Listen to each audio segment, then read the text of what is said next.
Hello friends, welcome to I exam B. मैं हूं अरुणिमा और आज हम इस वीडियो में देखेंगे आईबीपीएस आरआरबी स्केल 2 एएफओ में जो पिछले साल क्वेश्चंस आए थे, मेमोरी बेस्ड क्वेश्चंस। आज हम रीजनिंग के इनपुट आउटपुट क्वेश्चंस को देखेंगे। क्वेश्चन डिस्कस करने के पहले आपसे ये कहना चाहूंगी कि इनपुट आउटपुट के क्वेश्चंस बहुत ही आसान होते हैं। बस एक बार आपको सही तरीका पता होना चाहिए कि इनको सॉल्व कैसे करते हैं। अगर आपको लगता है ये डिफिकल्ट क्वेश्चंस होते हैं, सबसे पहले तो इस बात को आप मन से निकाल दें और ध्यान से देखें कि अगर आपने इसके पहले कभी भी इनपुट आउटपुट के क्वेश्चंस नहीं किए होंगे तो ये 7-8 मिनट के वीडियो के बाद आप बहुत हद तक समझ जाएंगे कि इस तरह के क्वेश्चंस को कैसे सॉल्व करते हैं और फिर आप प्रैक्टिस करते रहें। ठीक है। जब भी आप इनपुट आउटपुट के क्वेश्चंस देखेंगे ये आपको डायरेक्शन रहेगा, मतलब ये क्वेश्चन का पार्ट रहेगा। अब यहाँ पे आपको देख करके ये समझना है। कहता है, when a word and number arrangement machine is given an input line of words and numbers, it arranges them following a particular rule. यहाँ पे आप देख रहे हैं इनपुट है, फिर स्टेप 1 है, स्टेप 2, स्टेप 3, स्टेप 4 और step 4 is the last step. क्या रूल फॉलो कर रही है मशीन, ये आपको देखना है। इनपुट से ये स्टेप 1 कैसे हुआ, स्टेप 2 कैसे हुआ, कौन सा रूल फॉलो कर रही है। अगर आप इस बात को पकड़ लेंगे कि कौन सा रूल फॉलो कर रही है, तो अब आपको जो भी इनपुट दिया जाएगा उसको आप स्टेप 1, स्टेप 2, 3, 4 में कन्वर्ट करके लास्ट स्टेप तक ले जा सकते हैं। ठीक है। तो जब भी आपके सामने इनपुट आउटपुट के क्वेश्चंस आए, सबसे पहले आप ये वाला पार्ट देखें।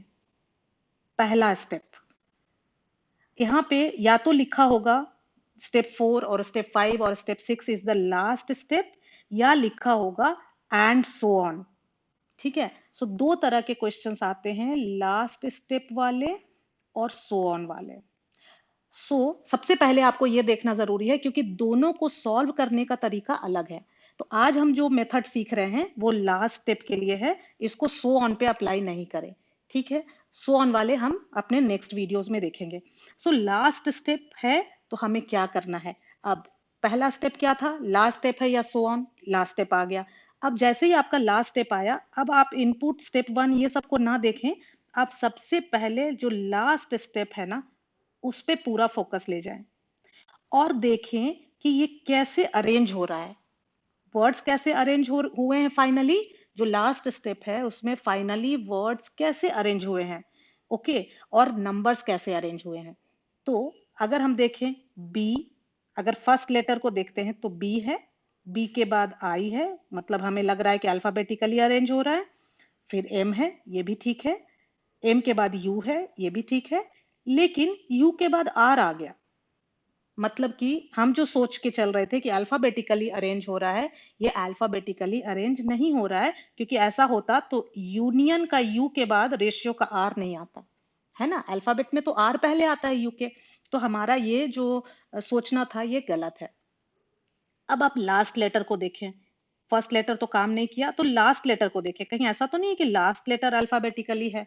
डी, फिर ई, फिर एम, फिर एन और फिर ओ। यस। तो हमें दिखा कि लास्ट लेटर जो है, वर्ड्स के जो लास्ट लेटर हैं वो अल्फाबेटिकली अरेंज हुए हैं। लास्ट लेटर को लेते हुए उस हिसाब से ये वर्ड्स अरेंज हुए हैं। वर्ड्स के बारे में हमें पता चल गया।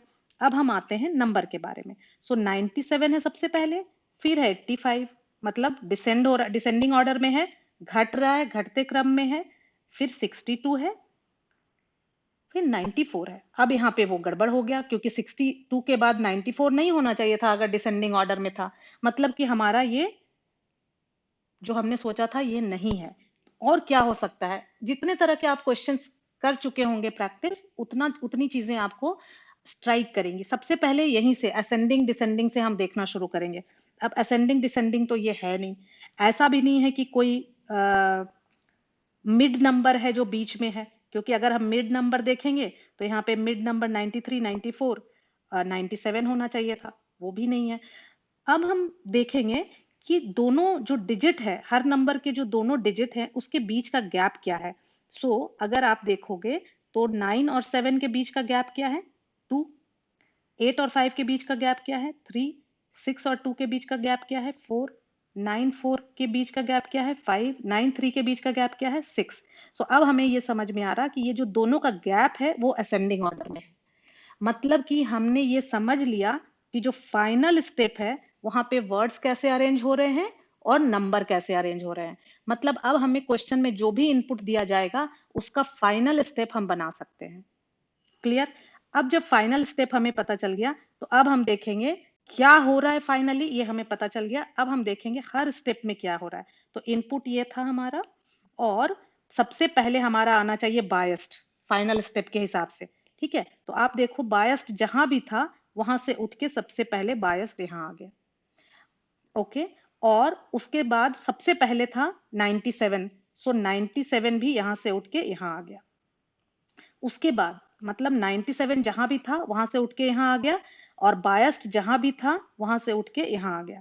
पता कैसे चला कि बायस्ड और 97 हमें पहले चाहिए? जो हमारा फाइनल स्टेप था वहां से। तो हमें क्या समझ में आया कि फाइनल स्टेप से हमें पता चला कि इनपुट से स्टेप 1 में एक नंबर, एक वर्ड और एक नंबर अरेंज हो रहे हैं हर स्टेप में। इसके बाद बाकी जो आगे है वो एज इट इज जैसा था, 62, यूनियन, रेशियो 85, इंटेंस 93, 94 और मैक्सिमम। मतलब ये दो, एक वर्ड और एक नंबर फाइनल स्टेप से देख करके हम उठा के ले आए, और बाकी एज इट इज हमने सेकेंड स्टेप, फर्स्ट स्टेप में लिख दिया। क्लियर है। अब सेकेंड स्टेप में क्या होगा? सेकेंड स्टेप में ये दोनों तो हमारे अरेंज हो चुके थे, वो एज इट इज लिखे जाएंगे। फिर हम फाइनल स्टेप में देखेंगे कि बायस्ड 97 के बाद हमारा क्या होना चाहिए? हमारा होना चाहिए इंटेंस 85। ओके, तो इंटेंस 85 जहां भी था यहां से इंटेंस उठा के यहां ले आए, 85 को यहां से उठा के यहां ले आए।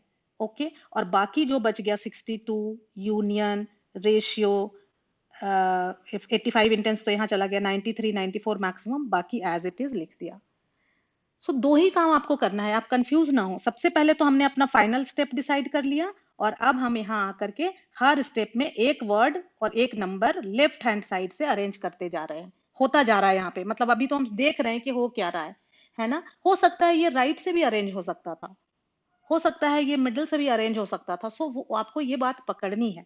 तो यहाँ पे हमने ये देखा कि स्टेप 2 में हमारा बायस्ड 97 और इंटेंस 85 यहाँ तक हमारा अरेंज हो गया है ना। इसके बाद क्या है? मैक्सिमम 62। तो आप स्टेप 3 में देखें, मैक्सिमम 62 जहां भी था यहां से और यहां से आ गया, और बाकी एज इट इज यहाँ पे लिख गया। फाइनली मैक्सिमम 62 के बाद यूनियन 94 यहां से और यहां से आ गया, और अपने आप रेशियो 93 अरेंज हो गया, तो हमारा फाइनल बन गया। अगर यहाँ पे 93 इधर और रेशियो इधर रहता तो हमें एक स्टेप और लग जाता फाइनल स्टेप आने में। ओके, अगर आपको 50% में समझ में आ रहा है तो आप घबराएं नहीं, आगे जब हम क्वेश्चंस देखेंगे तो हमें क्लियर हो जाएगा। सो हमें दोनों सवाल के जवाब मिल गए, 3 सवाल के एक्चुअली। पहला ये लास्ट स्टेप क्वेश्चन है या सो ऑन, सो ये क्वेश्चन है लास्ट स्टेप का।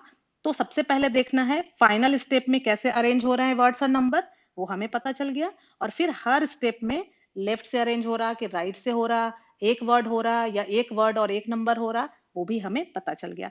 अब जो हमें यहाँ से जो जानकारी मिली है, जो इंफॉर्मेशन मिली है, उसके बेसिस पे हम आगे के क्वेश्चंस को सॉल्व करेंगे। अब क्वेश्चन में ये इनपुट दिया हुआ है, सो सबसे पहले हमारा काम क्या है? स्टेप 1 करना? नहीं, सबसे पहले हमें अपना फाइनल स्टेप निकालना है कि फाइनल स्टेप क्या होगा। सो फाइनल स्टेप में सबसे पहले वर्ड आएगा, और कौन सा वर्ड आएगा? हर वर्ड का हम लास्ट लेटर देखेंगे, last letter E, R, D, T and N. तो सबसे पहले क्या आना चाहिए? डी, सो इंस्टेड आ जाएगा, इंस्टेड आ जाएगा। उसके बाद ई आएगा, मतलब प्राइम आ जाएगा। ई के बाद क्या आएगा? यहाँ पे है आर, टी, एन, तो एन आ जाएगा, सो कॉटन आ जाएगा। कॉटन के बाद आर आएगा, सो फास्टर आ जाएगा, और फास्टर के बाद क्या आएगा? हाईएस्ट आ जाएगा। सो ये हमारा वर्ड का फाइनल स्टेप निकल गया। अब नंबर्स में डिफरेंस देखा था हमने, यहाँ पे 4 का डिफरेंस है, यहाँ पे 5 का डिफरेंस है, यहाँ पे 1 का डिफरेंस है, यहाँ पे 3 का डिफरेंस है, यहाँ पे 2 का डिफरेंस है। तो सबसे पहले क्या आएगा? 98। यहाँ पे हमने वही देखा था ना, 2 का डिफरेंस था, 3 का डिफरेंस था। तो सबसे पहले आ गया 98, फिर 2 का डिफरेंस है 97 में, 3 का डिफरेंस है 74 में, 4 का डिफरेंस है 51 में, और 5 का डिफरेंस है 83 में। सो हमारा ये फाइनल स्टेप निकल गया। आपका जो फर्स्ट क्वेश्चन है वो क्या है? Which element is exactly between cotton and faster in the last step of the given arrangement. So last step के बारे में ही पूछ रहा है, तो इतना ही करना हमारे लिए काफी होगा। सो कॉटन और फास्टर के बीच में क्या है 74, सो हमारा आंसर हो गया 74। सो यहाँ पे थर्ड ऑप्शन। सेकेंड क्वेश्चन देखते हैं क्विकली। क्वेश्चन नंबर 2 में what is the position of faster from the right and in the fourth step of the given arrangement. तो हमें सारे स्टेप्स यहाँ पे निकालने पड़ेंगे। सबसे पहला स्टेप क्या होगा, इसके लिए पहला स्टेप क्या होगा, इसके लिए हमें सबसे पहले फाइनल स्टेप देखना पड़ेगा। सबसे पहले आना चाहिए इंस्टेड और 98, है ना। हमें पता है लेफ्ट हैंड से एक वर्ड और एक नंबर अरेंज होता है, ये मशीन करती है। तो इंस्टेड और 98 जहां भी है, सो इंस्टेड यहाँ है और 98 यहाँ है, ये दोनों उठ के यहाँ आ जाएंगे, इंस्टेड और 98।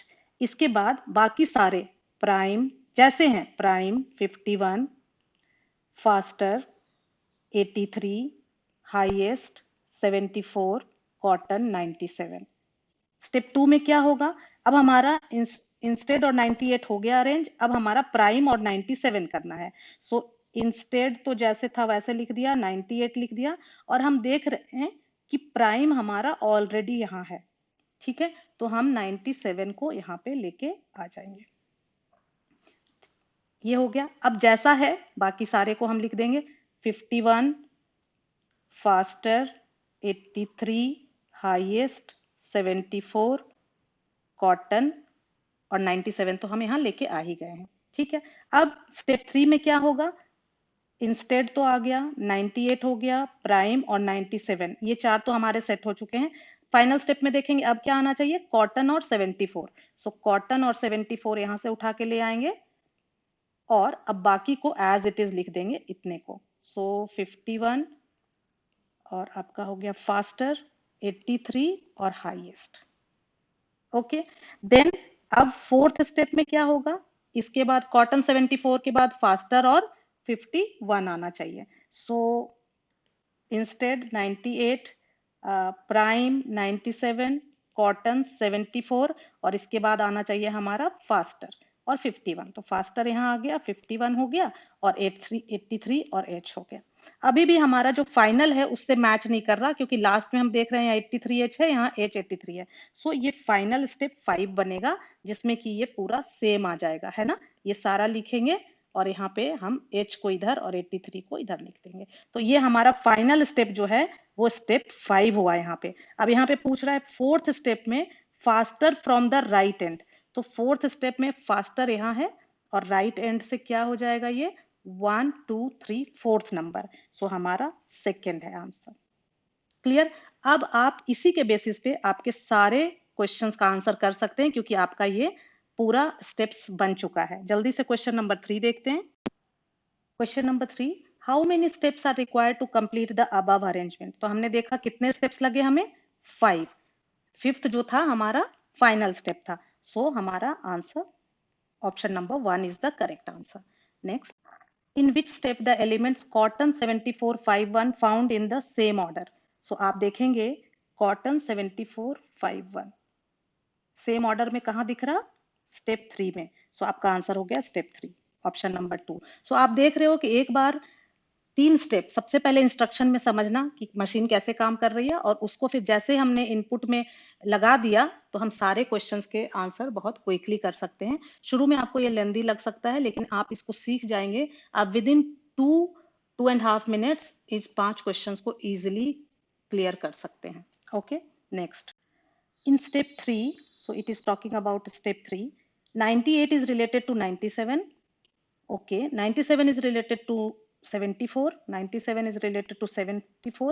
In the same way 51 is related to 83, so it is obvious that it will be 83. so first is the correct answer. I hope कि यहाँ पे clarity आई होगी, और अब आप इनपुट आउटपुट के क्वेश्चन सॉल्व करने की कोशिश करेंगे इस मेथड से। इस बार किसी भी हाल में अगर ये एग्जाम क्लियर करना चाहते हैं तो आप जरूर iExamB के ऑनलाइन कोर्स के लिए एनरोल करें। You will get 450 plus video lessons. ये सारी डिटेल्स आप यहाँ पे देख सकते हैं। शॉर्ट में इतना ही कहना चाहूंगी कि हम ये इंश्योर करते हैं कि इस एग्जाम के लिए जितनी भी चीजें जरूरी हैं, चाहे वो क्वेश्चन के फॉर्म में, वीडियो के फॉर्म में, mock test, chapter test, section test, वो सारी चीजें आपको मुहैया कराई जाएं। और साथ ही साथ आप हमारा टेलीग्राम चैनल भी जरूर ज्वाइन करें, जिसका लिंक आपको डिस्क्रिप्शन बॉक्स में मिल जाएगा। वहां से आपको important questions, PDF notes and daily agree updates मिलते रहेंगे। So thank you friends, thanks for watching.